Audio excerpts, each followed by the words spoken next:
김병준 한국당 비대위원장이죠. 과연 어떤 모습으로 한국당을 떠나게 될까요? 전원책 변호사와 같은 신세 되는 건 아니겠죠? 전원책 이어 김병준까지 쇄신은 저 멀리 가는 것 아닌가. 김성태 원내대표가 또 황교안, 오세훈 두 사람을 작심 비판하고 나섰습니다. 전원책 해촉과 동시에 지금 김병준 사퇴하라 얘기가 나오고 있어요. 그래서 쇄신은 간데없고 계파 갈등이 또 시작되는 것 아닌가요? 한국당 왜 이러죠? 모셔올 때는 언제고 한국당 전원책 이어 김병준까지 흔드는 것인가? 산고 끝에 모시게 돼 쇄신 대수술 시작입니다.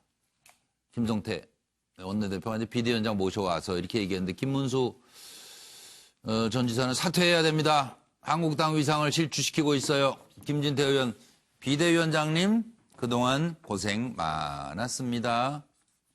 과로 나가주세요겠죠.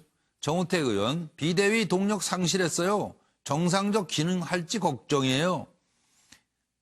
조강특위에 대해서 3고 처리와 10고 처리해서 모셔와서 전례 없는 전권을 주겠다고는 했는데 당 기강이 흔들려서 더 이상 같이 못 가겠어요. 그래서 이제 문자 해촉했죠. 김용태 의원이 비대위 만장일치로 해촉을 결정했습니다. 전원책 보수 재건 위해서 현역 의원과 포럼을 만들 것이다. 내년 초 신당으로 갈 수도 있다. 김병준 퇴진 내지는 부정은 쭉 있던 일이고요. 갈 길 묵묵히 가겠습니다. 네. 그야말로 내가 안 흔들리고 가면 되는 거죠. 그 자꾸 조기 전대 이야기하시는 분들은 뭐 조기 전대 이야기하시는 게 아니라 예전부터 비대위 하지 말자고 이야기하셨잖아요. 그리고 비대위원장 들어서자마자 비대위에 문제가 있다라고 이야기를 해오신 분들. 전당대회 일정 한 45일, 50일 정도 빼면은 결국 2달 차이 아닙니까? 2달 뒤면 다 끝나는데 뭘 그렇게 조기 전대, 거기서 뭘 또 조기를 이야기합니까? 우리 비대위원장님 그동안 고생 많으셨습니다. 이제 빨리 비대위 활동을 마무리하고 조기 전당대회 개최를 요구합니다. 반성을 해도 우리가 하고 개혁을 해도 우리가 할 겁니다. 김병준 비대위원장이 정치적 실책을 저는 범했다고 보고 있습니다. 과연 비대위가 앞으로 정상적 기능을 해갈 수 있을 것인가, 동력을 상실한 것은 아닌가, 이러한 스스로의 무능 때문에 당내 갈등만 증폭시키는 김병준 비상대책위원회 체제를 끝내야 합니다. 정치 쉽지 않네요. 이건 김한기 변호사부터 답을 주십시오. 네.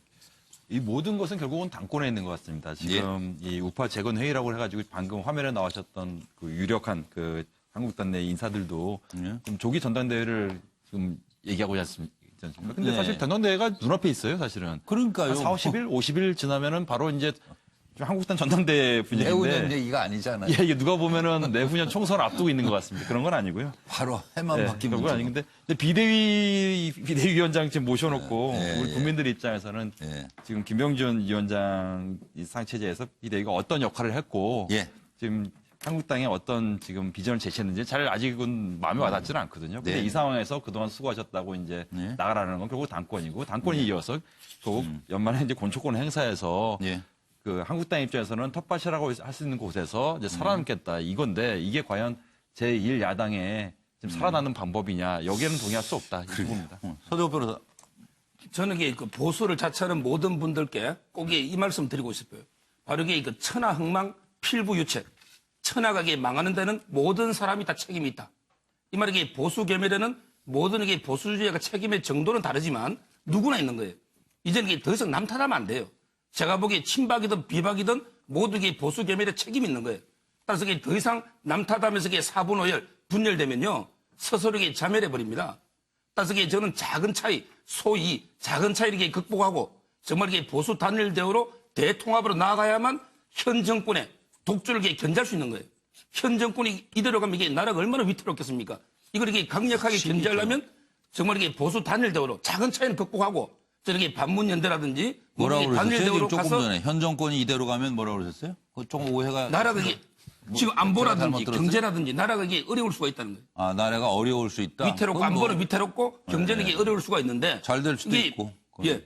그럼 이게 현 정권을 강력하게 견제해야 되는데 야당이 이게 지리멸렬해서 견제가 되겠습니까? 제가 이게 정말 호소하는 거는 작은 차이, 누구 이게 남 탓하지 말고 스스로 이게 내 탓이다. 이런 걸 가지면서 여기 큰 길로 대회로 나아가야 된다. 이래 봅니다. 책을 많이 읽었어요, 확실히. 서정욱 변호사. 책에는 그렇게 써 있는데 현실에서 안 된다니까요.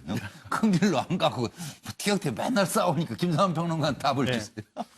저는 호시탐탐이라고 적었는데요. 호시탐탐 뭘 네. 노려요?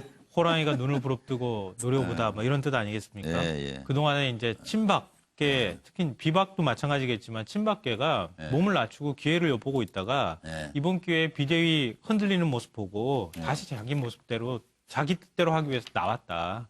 이렇게 생각을 하고요. 많은 분들이 아마 그러셨을 거예요. 아, 저분은 아주 의원이시구나. 이렇게. 한동안 안 보였었으니까. 야, 윤상현 의원 저도 오래간만에 보고 그랬는데요. 네. 그러니까 권력은요. 밖에서 무너뜨리는 게 아니라 안에서부터 먼저 무너지는 거예요. 그러니까 자유한국당은 그거부터 정리가 돼야 되는데 안에서 스스로 무너지는 거 아닌가 싶고요. 당내 내분이나 이런 거 정리하는 데까지 굉장히 앞으로 많은 시간이 걸리지 않을까 싶습니다. 네, 황 소장님. 국민들이 한국당 걱정 많이 하는데요. 정치는 제가 볼 때 나도 못해도 되지만 남이 나보다 더 못하면 또 이기는 거예요. 그렇긴 그래서 해요. 한국당에 네, 더 이상 그렇긴 해요. 제가 볼 상대가 때 있는 거니까. 안 되는 사람들 보고 웰빙하라, 쇄신하라, 성찰하라, 너네들 괴멸 단계다라고 말할 필요가 없어요. 예. 오히려 지금 이제 비상하지도 않은데 본인들 전혀 비상하지 않잖아요. 친박이고 비박이고. 그동안은 굉장히 편안히. 그런데 왜 비상하지도 않은데 비대위를 운영하느냐.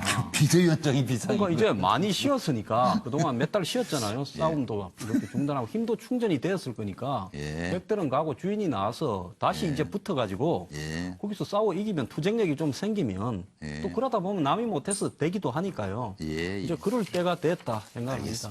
정기랑 교수님. 인적 청산, 쇄신 이런 얘기만 나올 때만 해도요. 바짝 엎드려 있었어요. 좀 전에 김성환 평론가처럼 이른바 친박들이 참호하고 다 숨어서 매복하고 있었거든요. 근데 총공세에 나선 것 같아요. 근데 그러게 된 계기를 누가 주고 있냐 지금.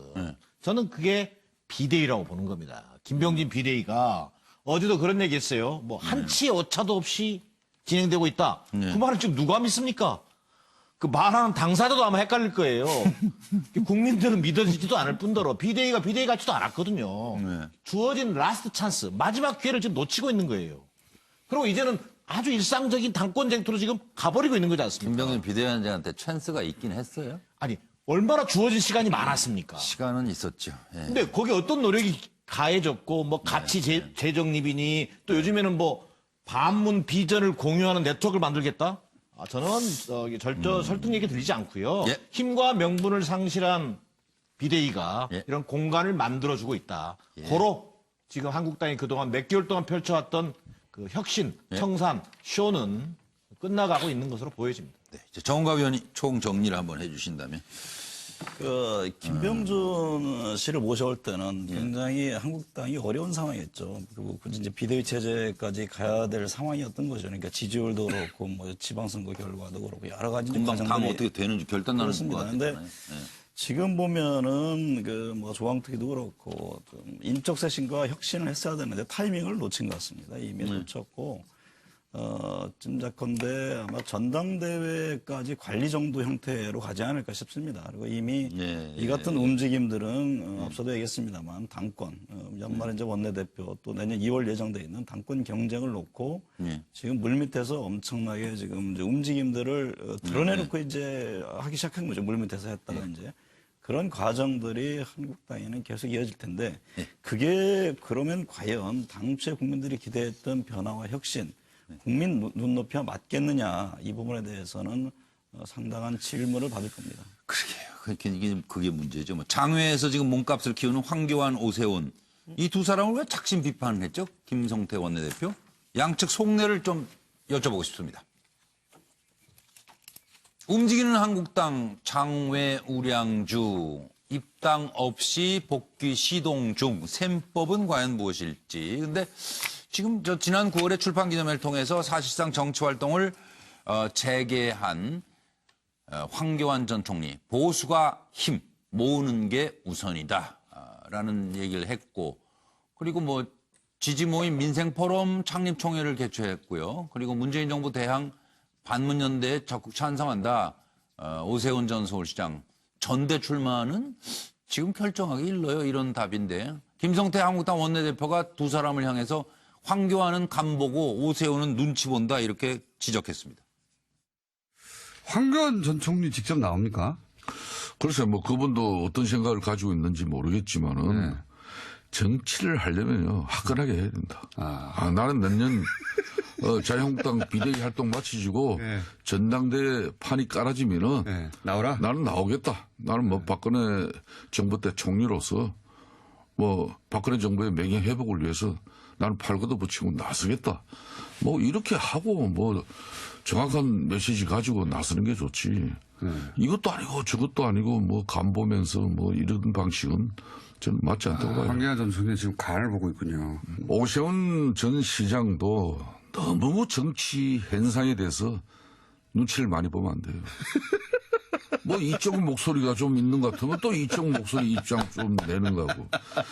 또 뭐 국민 정서가 또 뭐 그게 아니다 이렇게 분노했을 때는 또 그런 분노의 입장이고. 이렇고 저렇고 하면 안 돼. 정치는 자기 소신을 가지고 해야 되는 것이지. 들어오고 싶겠어요? 정우관 의원님. 그러니까 지금 김성태 대표 입장에서는 지금 쇄신은 어렵죠. 인적 쇄신도 어렵고 그러기 때문에 인물을 영입해서 뭔가 국면 전환을 지금 꾀하려고 들어오기를 원하는데 저분들은 들어오지 않죠. 앞서 진단했습니다만 이미 뭐 잔류파냐 복당파냐 친박 비박 지금 피 터지는 싸움이 이미 시작되고 있지 않습니까? 그걸 지켜보지 지금 당장 들어가서 그 전장터에서 뭔가 역할을 저는 당장 움직이지 않을 것 같습니다. 전당대회 끝나 봐야 할까요, 황 소장님? 전당대 전혀 안 움직일 거고요. 대선이나 좀 되면 움직일 거라 보는데 저는 우량주가 아니라 분식 회계로 상장 폐지될 분들이라 이래 봅니다. 개인 의견으로 바뀌었습니다. 투자하지 않은 채 그냥 감나무 밑에서 입는다고요. 감이 입으로 들어가는 게 아니라 그냥 눈을 때릴 수도 있어요. 그렇기 때문에 김성태 대표는 이해 충돌 때문에 그랬는데요. 뭔가를 하고 싶으면 제일 어려울 때 나서서 위험을 감수하고 싸워야 되겠죠. 알겠습니다. 정기랑 교수님. 또 황교안 전 총리와 오세훈 전 시장의 두 사람의 공통된 관심사는 꽃가마를 기다리고 있는 것 같아요. 태극기 세력의 어떤 뭐 부활이라든지 또 복당파 뭔가 복당파나 잔류파에서 옹립해주기를 기대한다든지 이런 꽃가마를 기다리고 있는데 김성태 원내대표 입장에서는 어찌 보면 잠재적 경쟁 그룹일 수도 있거든요. 여기에다 일정한 견제와 타격을 하고 있는 것이다 이렇게 보여집니다. 시간이 짧아서 서정호 변호사도 저는 이게 이번 전당대회 가장 큰 흥행 요소가 바로 이게 친박의 황교안, 그다음에 비박의 오세훈의 빅 이벤트입니다. 김성태 대표가 이걸 성사시키기 위해서 저는 이게 말한 걸로 보고요. 나중에 황 소장하고 좀 얘기 좀 하세요. 들어오지도 않는다는데. 뭐. 저는 이게 황교안이나 이분은 이게 눈치 보기가 아니고요. 정말 이게 그 신중한 행보, 시대 정신과 민심 1년 행보를 하고 있다 봅니다. 알겠어요. 김명기 변호사님. 김성태 원내대표의 그 비판이 일리가 있다. 그 이유는 지금 가장 보수가 힘들 때인데 이분들은 지금 간을 보고 있다는 비판이 맞는 게 꽃가마는 없다. 그걸 알았으면 좋겠습니다. 김한기 변호사 하셨고 김성환 평론가. 김성태 셰프가 그동안에 자유한국당을 열심히 만들었는데 요리 다 될 때쯤 되니까 와가지고 간 보고 있다는 거 아니에요. 그렇게 하지 말고 차라리 붙을 거면 빨리 한번 붙어보자 이런 얘기 아닌가 싶기도 한데요. 저는. 끝나신 거예요? 네. 수고하셨습니다. 오늘 뭐 이런저런 얘기를 쭉 했는데 글쎄요. 갈 자리 그리고 있을 자리 그것도 구별을 못하면 그것을 어른이라고 할 수 있을까 하는 생각을 하면서 마치겠습니다. 6분 수고 많으셨고요. 시청해주신 여러분 고맙습니다. 안녕히 계십시오.